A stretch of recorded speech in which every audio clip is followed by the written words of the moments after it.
অত্যন্ত চিন্তাজনক ঘটনা, কারণ ফার্স্ট ফেজের ইলেকশন হয়েছে, গুলি চালানোর মতো বা গুলি চলার মতো কোনো ঘটনা ঘটেনি। কাল যে ঘটনা ঘটলো এবং যেভাবে থানার মধ্যে ঢুকে আমাদের প্রার্থী রাজেশ কুমারকে, যিনি একজন এক্স ডিজিপি র্যাঙ্কের অফিসার ছিলেন, যিনি এক্স ডিজিপি র্যাঙ্কের অফিসারের পদে বসেছিলেন, তাকে যেভাবে হেনস্থা করা হয়েছে, তারপরে অর্জুন সিংকে হেনস্থা করা হয়েছে, পবন সিং, অর্জুন সিং এর ছেলে এবং বিধায়ক ভাটপাড়ার, তার উপরে গুলি চলেছিল। গুলিটা লাকিলি বা বলা ভালো যে কোইন্সিডেন্টালি সুরক্ষা কর্মীর গায়ে লেগেছে, এমন জায়গায় লেগেছে সে বেঁচে যাবে। যদি এমন জায়গায় লাগতো যে হার্টে বা কোনো গুরুত্বপূর্ণ অর্গানে, তাহলে তো তার মৃত্যু ঘটতো। নির্বাচন কমিশন এত চেষ্টা করছে যে আমরা রক্তপাতহীন নির্বাচন করব, মৃত্যুহীন নির্বাচন করব, কিন্তু তৃণমূল কংগ্রেসের গুন্ডারা যতক্ষণ থাকবে ততক্ষণ রক্তপাতহীন নির্বাচন হবে না। তাই আমি নির্বাচন কমিশনকে বলবো, অন্যান্য রাজ্যের মতো পলিসি নিলে এখানে হবে না।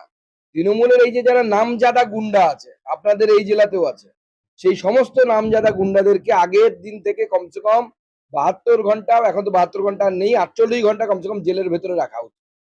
দাদা, আজকে আজকে দিদি যে কথা বলেছেন যে প্রথম দফায় সেঞ্চুরি, দ্বিতীয় দফাতেও সেঞ্চুরি, কি বলবেন? এত মানে দলে এত দেখুন, সেঞ্চুরি যদি হয় তাহলে উনি বলতেন তৃণমূল রাহা তো ফির মিলেঙ্গে। উনি নিজেই বলেছেন, তো আমি তো বলিনি। ওনার দলের লোক অনুব্রত মন্ডল বলেছে প্রথম দফায় 15-16টা তৃণমূল পাবে।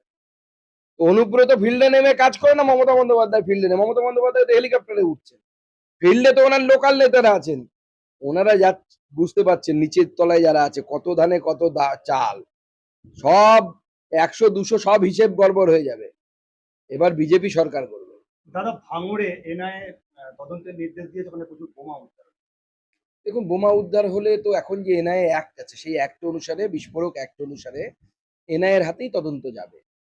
তো স্বাভাবিকভাবে কোর্ট সঠিক রায় দিয়েছে। আর ভাঙড়টাকে কি করেছে আপনারা জানেন তো? ওখানে শওকত মোল্লা গিয়েছে।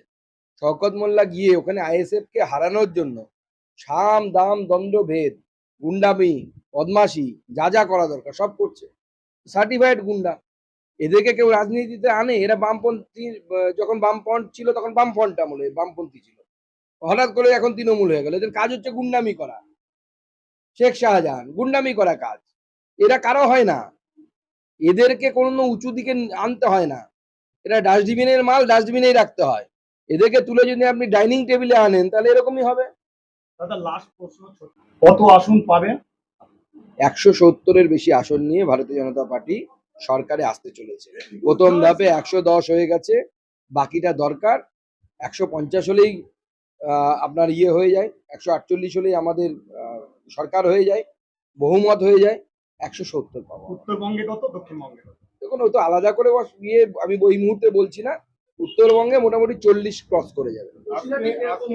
বসিরহাটেও ভালো ফল হবে।